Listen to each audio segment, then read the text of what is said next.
Hello friend, હાય, કેમ છો?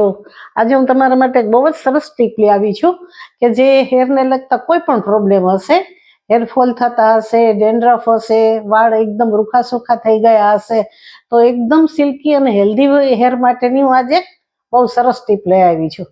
એના માટે આપણે બહુ ઓછા ઇન્ગ્રીડિયન્ટ્સ જોશે અને એમાં એકદમ સરસ રિઝલ્ટ આવશે. તો આ ટ્રાય તમે એકવાર ચોક્કસથી કરજો. તો હવે હું તમને એના વસ્તુ બતાવું.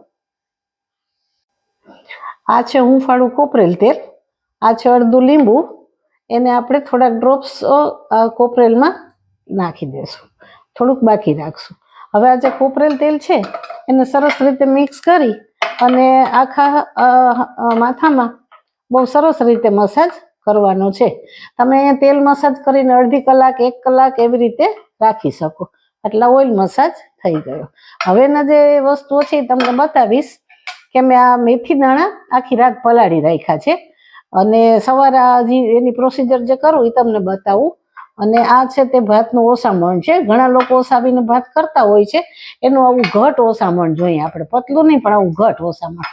અને એના ઉપર જો તર જેવું થઈ ગયું હોય તો એ કાઢી લેવું, પણ આવું પતલું ઓસામણ.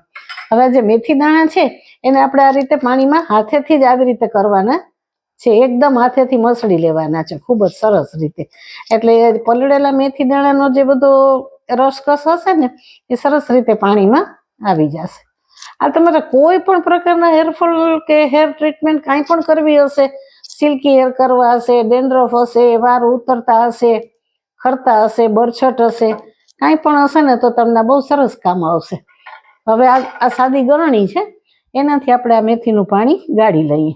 તમારા વાળની જેટલી લંબાઈ હોય એ પ્રમાણે તમારે લેવાનું છે. એટલે આ મેથીનું પાણી લઈ લીધું. હવે એમાં થોડું આપણે આ રીતે લીંબુના વધારાના ડ્રોપ્સ ઉમેરશું. લીંબુનું કોઈ ચોક્કસ માપ નથી, તમે અડધું લીંબુ નીચોવી શકો, 2-4 ડ્રોપ્સ નાખી શકો, 5 ચમચી નાખી શકો. અને હવે આ એમાં હું રાઈસનું જે ઓસામણ લીધું છે એ ઉમેરીશ. એનું પણ કોઈ ચોક્કસ માપ નથી, તમારા વાળની જે લંબાઈ છે એ પ્રમાણે તમારે લેવાની છે. સરસ રીતે એને મિક્સ કરી દેવાનું છે. આ એક ટાઈપનું લિક્વિડ જ થશે, ઘટ નહીં થાય. પણ આ તમે જે રીતે તેલ નાખતા હો, મસાજ કરતા હો, એ રીતે વાળની આખી લટમાં તમારે લગાવવાનું છે. તમારા વાળ જો એકદમ ઘાટા અને એવા હોય તો એના વધારે પાર્ટ કરવાના, પતલા અને આછા વાળ હોય તો થોડા ભાગ કરી લેવાના.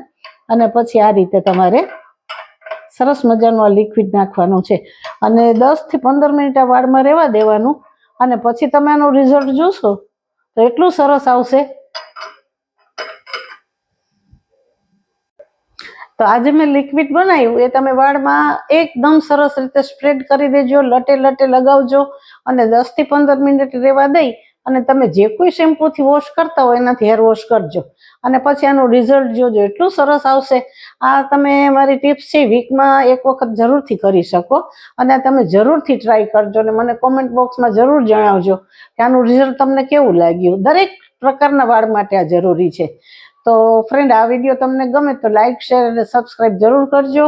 Okay, bye bye.